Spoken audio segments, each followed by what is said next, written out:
Hey guys, it's Red Nomster, and today what I have for you is an original house design based on previous concepts I've done on this channel before, most notably the pocket house designs that I've come up with. You may or may not have seen them. They're essentially a pile of blocks that function as a fully functional base. This video is going to be a little bit different. First of all, it's going to have two different camera perspectives for you as the video goes on. You'll see that later. And the house itself is going to be designed a little bit differently. Instead of trying to compact the house on multiple perspectives, or multiple axes per se, trying to make the smallest house possible, I have decided to only compact the house on one axis, essentially making a one-wide house.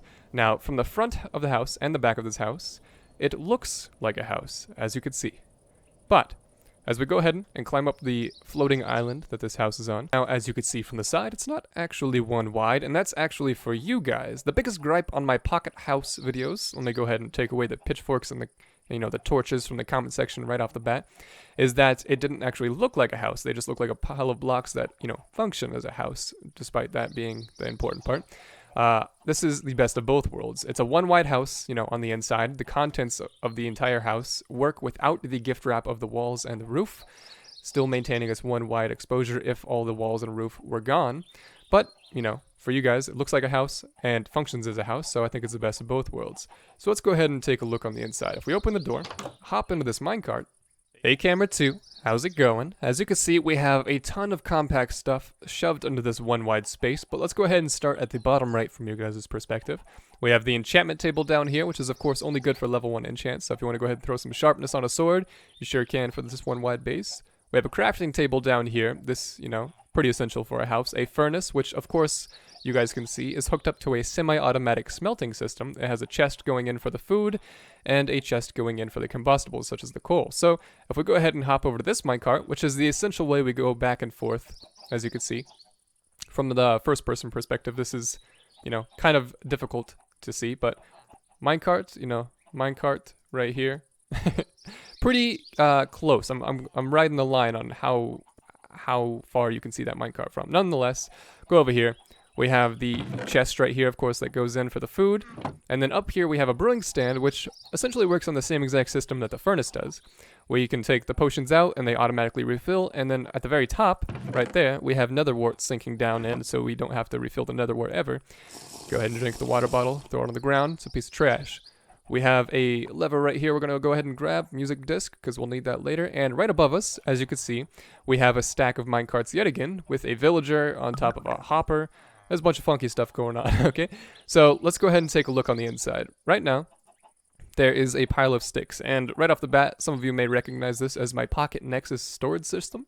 It's essentially similar to Etho's Nexus storage system, except for it uses 0 blocks, except for the hopper up there, if you want to count that, of course. It's not necessary to be there all the time. That's just how you refill the storage system. So the bottom one has sticks in it, yeah, and that's just the identifier. So if we go to the top one, this is what the storage is. Now, it looks like there's one stack of all the items, but there's actually 27 stacks of each item because there's 27 minecarts in the exact same spot. I stacked all the minecart chests to be on top of the one minecart hopper, so that way, let's go ahead and grab these seeds from the actual hopper. You see that there's 64 seeds, right? I'm not going to spend too much time on this because I've done it in the past. If you guys want to see a more in-depth explanation, there will be one in the description. But there are 64 seeds inside of this right here. If I go ahead and I grab 64 more, you can see that it drains the items out pretty quickly and it only drains out the seeds. Because if I put seeds there, the only item that could drain from those minecart chests into this minecart hopper is other seeds.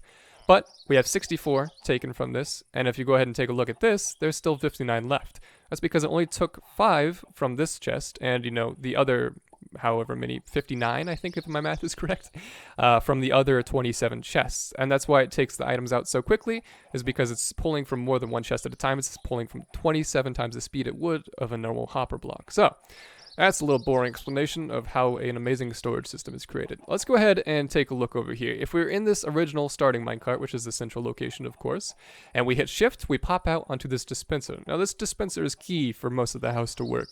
This bed right here, that's where we save our spawn, and we can also bounce on it. It's a pretty cool feature. But when we save our spawn, we respawn right here. So it's actually a valid spawning spot for the bed, despite the fact that there's a lever there, and a torch and item frame, which has a pickaxe, which we'll need. Ta-da. Oh, beautiful.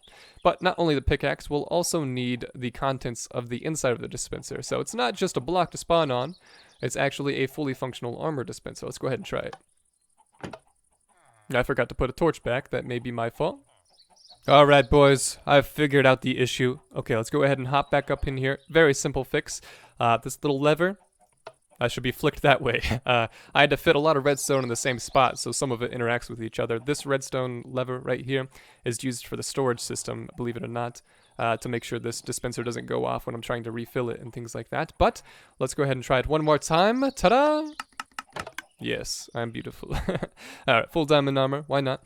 And of course we can go ahead and put some of that armor back in there to refill it. That's the way it works. And also, off of this button right here, as you can see, on the torch burnout clock, it just messes with that trapdoor. So you might have to put that back every once in a while.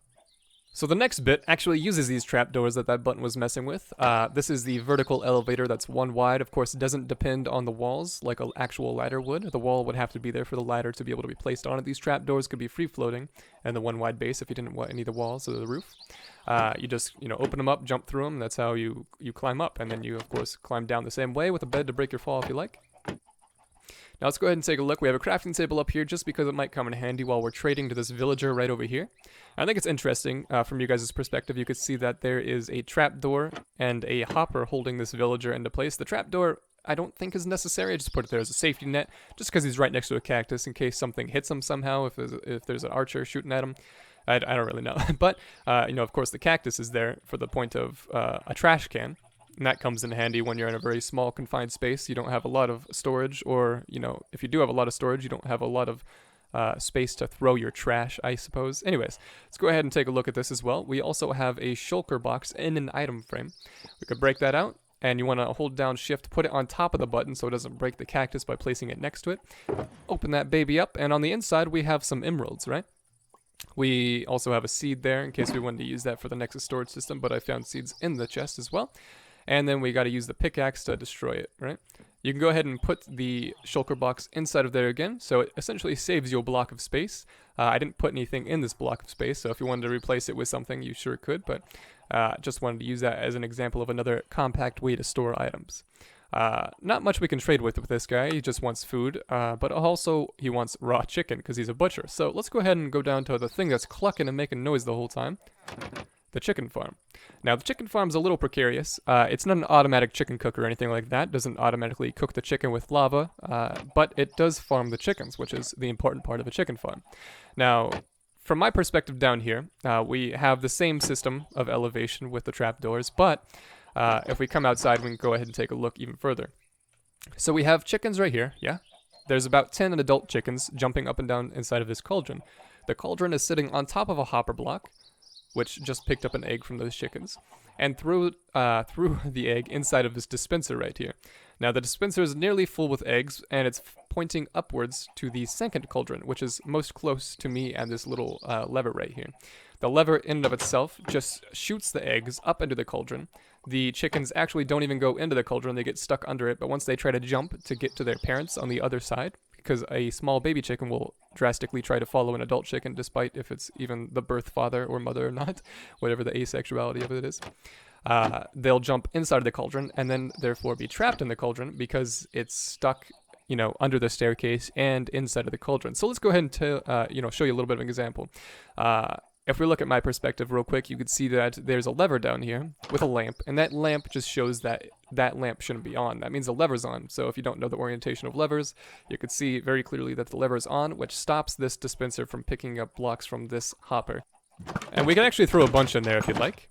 Once you do, there's some little baby chickens in there, and they're trapped inside the confines of the cauldron. They can jump out, but they don't because they're trying to follow their parents or me, which are, of course, on the one wide axis of that way or this way, and they don't try to ever go that way because the pathfinding of that chicken does not see that little cauldron hole as a valid space to go to get closest to that father chicken or mother chicken quicker, or me with seeds. So, if we jump up here, we actually can't even kill these baby chickens because they have to be adult chickens before we kill them, because their hitbox doesn't actually leave the confines of that cauldron. It's a pretty interesting quirk, but once they grow up, you can kill those chickens, and all the adult chickens are still, you know, alive in there and very farmable. And whenever you just want chickens, you can shoot the chickens out of that dispenser, wait for them to grow up. It's a very fully functional, resource-friendly way to get chicken over time. And then we could, of course, give that raw chicken to the villager up here. Go ahead and put it in the shulker box, keep the emeralds, and yeah, chicken farm.